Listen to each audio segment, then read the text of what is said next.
नमस्कार, आप देख रहे हैं न्यूज़ वन इंडिया और मैं हूं आपके साथ अर्चना गुप्ता और मेरे साथ मेरी सहयोगी प्रभा भी हमारे साथ मौजूद हैं। लोकतंत्र के सबसे बड़े पर्व का अब अंतिम पड़ाव पर वो पहुंच रहा है।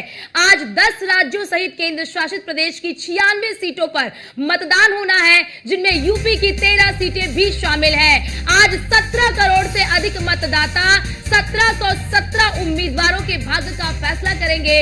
अकेले यूपी की बात कर ले तो 13 सीटों पर 130 प्रत्याशी चुनावी मैदान में हैं और इन 10 यानी कि 13 सीटों में अगर हम बात कर ले तो सीतापुर, हरदोई, मिश्रिख, उन्नाव, कन्नौज, इटावा, फर्रुखाबाद, कानपुर, अकबरपुर समेत बहराइच, ये वो 13 सीटें हैं जहां पर आज मतदान होगा।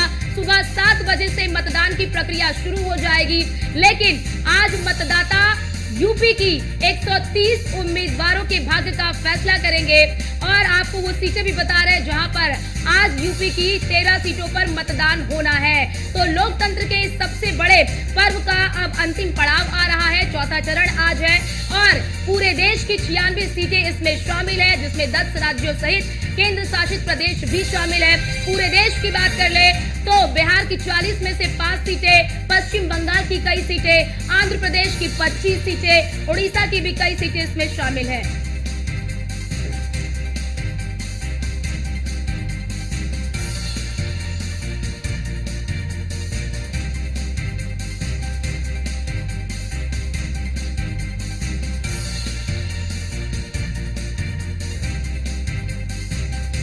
तो आज देश भर में 96 सीटों पर मतदान होना है।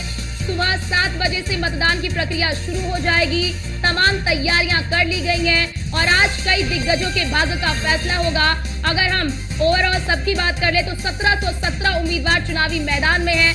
अकेले यूपी की बात करें तो 13 सीटों पर 130 उम्मीदवार चुनावी मैदान में हैं। खास तौर से जो महत्वपूर्ण सीटें हैं, जिसमें उन्नाव, जहां से साक्षी महाराज चुनावी मैदान में है, फर्रुखाबाद जहां पर बीजेपी ने बीते चुनाव में बाजी मारी थी, और वही बात कर ले इटावा की तो इटावा में भी बीते चुनाव में बीजेपी ने बाजी मारी थी। कन्नौज सबसे महत्वपूर्ण सीट जहां पर अखिलेश यादव चुनावी मैदान में है। 2019 में ये सीट बीजेपी ने हथिया लिया था।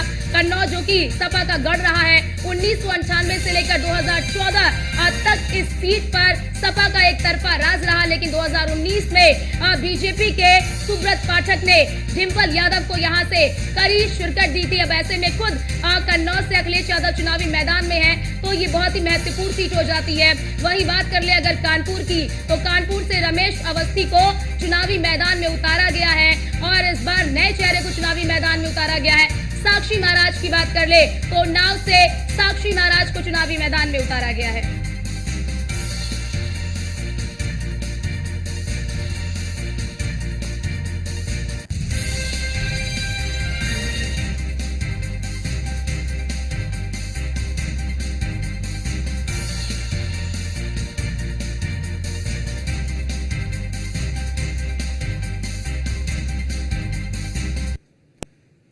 और हमारे साथ हमारे तमाम संवाददाता भी ग्राउंड जीरो से हमारे साथ जुड़ चुके हैं आपको तमाम जानकारी देने के लिए।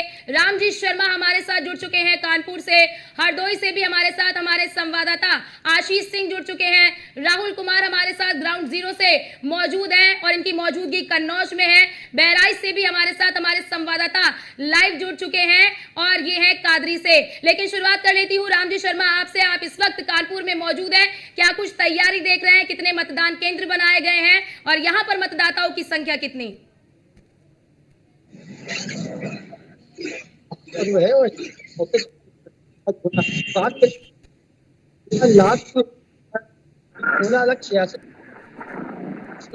3.5 मतदाता है और बाकी महिला मतदाता है। तो ऐसे में जो बूथ बनाए गए यहाँ पर करीब 3300 बूथ केंद्र बनाए गए जहाँ पर आज मतदान होना है। ऐसे दूसरी बात है कि जो इस वक्त मैं आदर्श मतदान केंद्र के बाहर खड़ा हूँ और वहाँ पर कुछ तैयारी कर ली जिला प्रशासन तरफ से। यहाँ पर हाथ व्यवस्था की मैं आपको दिखाऊंगा तस्वीरों के माध्यम से कि आप देख सकते हैं कि किस तरह से यहाँ पर आदर्श जो मतदान केंद्र बनाया गया। इसके साथ ही आपको मैं दिखाना चाहूंगा कि इधर ये पूजन की व्यवस्था की गई है जहाँ पर जो भी मतदाता आएंगे, जो भी यहाँ पर मतदान कर्मी होंगे, जो यहाँ देखिएगा उनको किसी तरह कोई दिक्कत का सामना न करना पड़े, तो उन सब चीजों की व्यवस्थाएं जो है यहाँ पर की गई है। लगातार हम 1 घंटे के बाद यहाँ पर जो मतदान है तो शुरू होना है। आपको दिखाऊंगा कि हमारे पीछे सुरक्षा कर्मी जो है वो पूरी तरीके से यहाँ पर मुस्तैद है। देख सकते हैं यहाँ पर सुबह से ही पुलिस कर्मियां तैनात होते हैं क्योंकि सुरक्षा के यहाँ से हम सबसे बात है कि जिला प्रशासन यहाँ पर पूरा मुस्तैद है। किसी भी तरह कोई सूचना हो, किसी तरह कोई व्यवस्था न फैले, उसको लेकर के आज तैयारियां पूरी कर ली गई। 1 घंटे लगभग बचा है इंतजार का, जो इंतजार खत्म होगा और उसका मतदान शुरू हो सकेगा। फिलहाल मतदान में किसी का कोई गड़बड़ी ना हो, जिसके ऊपर माइक्रो ऑब्जर्वर हो या फिर प्रशासनिक अधिकारी हो, वो सभी मूवमेंट पर है, लगातार सड़कों पर निकले हुए। इसके साथ ही मतदान केंद्रों पे जो अति संवेदनशील मतदान केंद्र, वहाँ सैनिक बलों की, पीएसी की और आज सभी जो पुलिस कर्मी उनको तैनात किया गया है। और फिलहाल अब 1 घंटे का इंतजार किया गया है। जब मतदान शुरू हो, लोग यहाँ पर आना शुरू होंगे और उसके बाद यहाँ पर मतदान कर सकेंगे। ठीक है, फिर से राम जी आपके पास लौटेंगे। हरदोई से आशीष हमारे साथ है। आशीष, हरदोई में बताइए किस तरह की व्यवस्थाएं देखने को मिल रही हैं, क्योंकि 7 बजे से मतदान की प्रक्रिया शुरू हो जाएगी। हम खड़े हैं बेड़ी माधव के बूथ पर, जहां पर देख सकते हैं आप किस तरीके से सजाया गया। हरदोई की 2 लोकसभा में चुनाव है, 2 लोग हरदोई और मिस्ट्रिक में। मिस्ट्रिक से अशोक रावत है, हरदोई से जयप्रताप रावत है और हरदोई से उषा वर्मा भी है और सपा से, उसके बाद बसपा से भी कैंडिडेट है। अब आप बात करें तो बूथ को अच्छी तरीके से सजाया गया। उसके बाद बात करें तो 3328 मतदेय स्थल बनाया गया है और 201 जो है सेक्टरों में बांटा गया है और 33 जो बनाए गए हैं। इसके बाद आप बात करें यहाँ पर अभी ठीक 6 बजा है और तैयारियां शुरू हो गई है। 7 बजे के करीब लोग अपना वोट करेंगे और यहाँ पर भारी तादाद में लोग वोट करने की संभावना है और मत प्रतिशत के लिए लगातार प्रयास किए गए हैं। और यहाँ पर अधिकारी सुरक्षा व्यवस्था की बात करें तो केंद्रीय बल और पुलिस बल लगाया गया है। लगातार जो अधिकारी है वर्क करेंगे।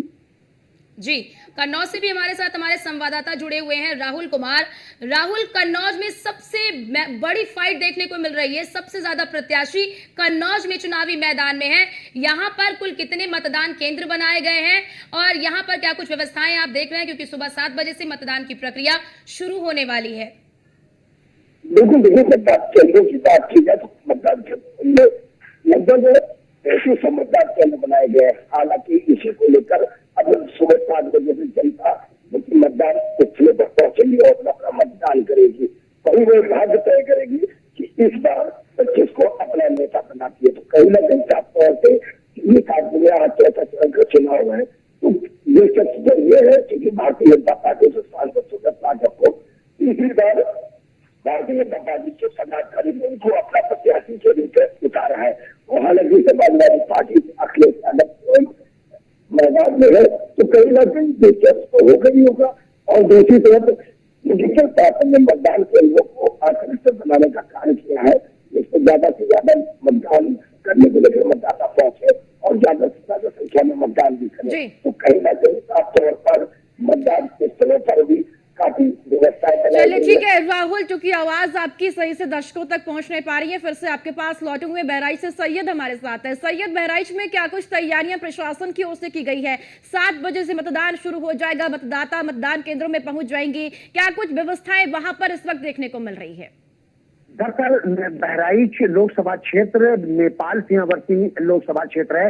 यहाँ पर 90 किलोमीटर की खुली सीमा जो नेपाल से छूती है, वहां पर सुरक्षा के व्यापक प्रबंध किए गए। ये वो सीमा है जहाँ पर बिना वीजा पासपोर्ट के लोगों का आवागमन होता है, दोनों देशों के लोगों को, और वो काफी संवेदनशील मानी जाती है। वहां पर एसएसबी पहले से तैनात है। इसके अलावा वहां पर अन्य पुलिस बल और जो अर्ध सुरक्षा बल आए हैं उनको उनकी तैनाती की गई है और वो पेट्रोलिंग कर रहे हैं। यहाँ पर 18,25,000 मतदाता है, जिसमें 8,65,000 महिला मतदाता है और 9,36,000 पुरुष मतदाता है।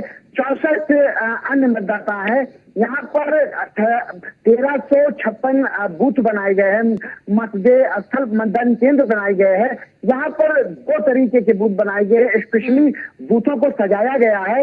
यहाँ पर एक पिंक बूथ बनाए गए हैं और युवा बूथ बनाए गए, जिन्हें बेहतर ढंग से गुब्बारों से और लाल पीले रंग से सजाया गया है। और यहाँ पर युवा मतदाताओं की संख्या की बात करें तो 35,000 जो नए मतदाता, 35,000 नए मतदाता बढ़ाए गए हैं। यहाँ पर स्थिति चाक चौबंद है, सुरक्षा के व्यापक प्रबंध है। 7 बजे से मतदान होगा।